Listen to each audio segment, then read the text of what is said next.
Hello HEMA friends and welcome to this new video. Today we'll discuss two different poste, two different fencing positions, let's call them. One from Fiore delivery and the other one from Filippo Vadi. And these poste are the Posta di Donna Altera, which you already know, which is shown from the back by Master Fiore delivery, and the other one is Posta di Falcone, which is shown by Filippo Vadi, and it is also famous because of the film Kingdom of Heaven for some kind of motivation.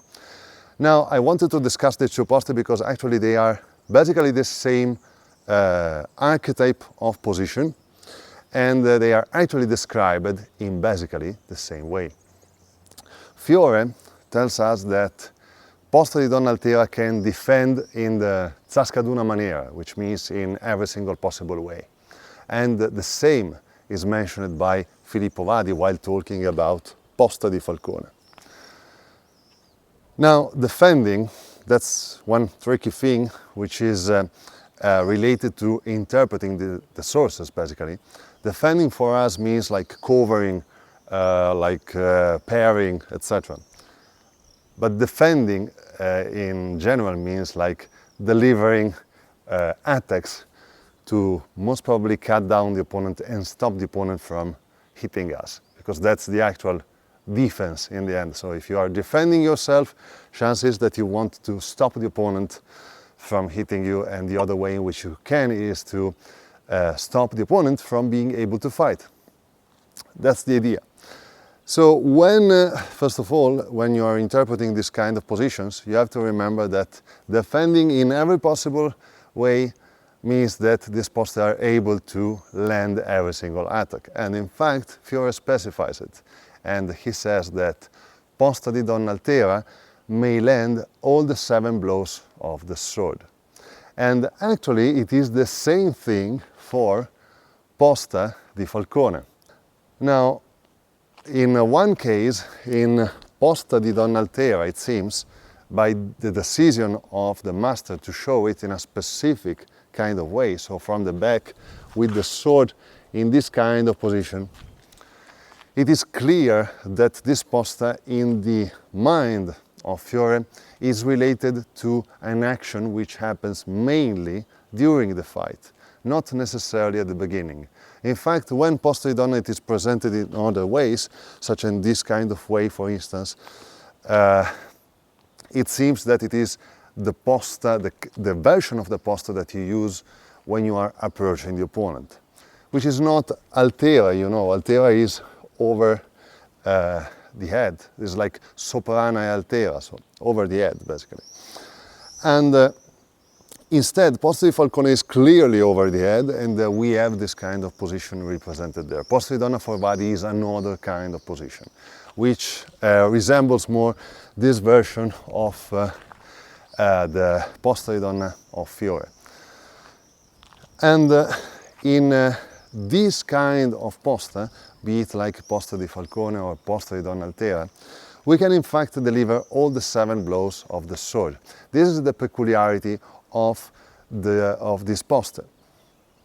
As I mentioned, Fiore thought about it more as an action that you, like as a posta that you reach during the fight, maybe while yielding and then landing an attack, which may be all the attacks basically. You can yield and then land a mandrito fendente, you can yield and then land a mezzano on the right, and vice versa. You can land a mezzano on the left, and so on and so on. You can also land all the sottani from this kind of position, even if they may seem peculiar, because this kind of position is in fact a key position. And you can also thrust, of course, in every possible way, because if you can like land a sottano, it means that you can thrust with the cover on one side and on the other. So again, it is something that you do, a posta that you reach during the fight, during an exchange. It is useful to parry, deflect, etc., and then deliver a blow. One of the 7 blows of the sword, as Fiore says. Posta di Falcone basically follows the same identical reasoning.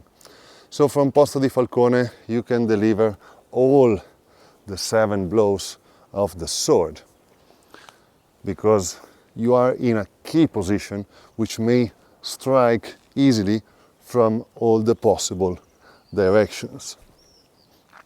And this peculiarity, this time, is related to something that you reach mainly while approaching the opponent from out of distance. So what we may learn by comparing basically these two manuals and these two masters is that, first of all, a position over the head means that we are able to strike from all the possible direction, and so it is in fact a key position of the sword, which means that when we reach that position we are able to strike from all the different angles, and we are rather unpredictable to an extent, which means that we are more adaptable to different possible situations.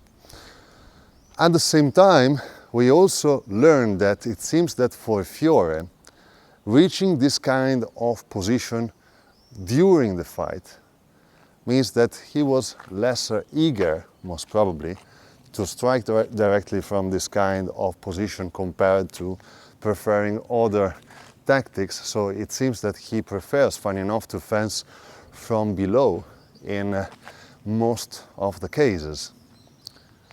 While for Vadi, it seems the opposite. It seems that Vadi prefers to engage the opponent from above or from the center line, from out of distance, and only then maybe reach a low guard during the fight. And sometimes we find this advice in the glossa. Two masters of, I would call it, the same tradition, which even use the same words to describe certain key positions. Again, two positions which are actually delivering the same actions, but with a completely different tactical usage during the fight.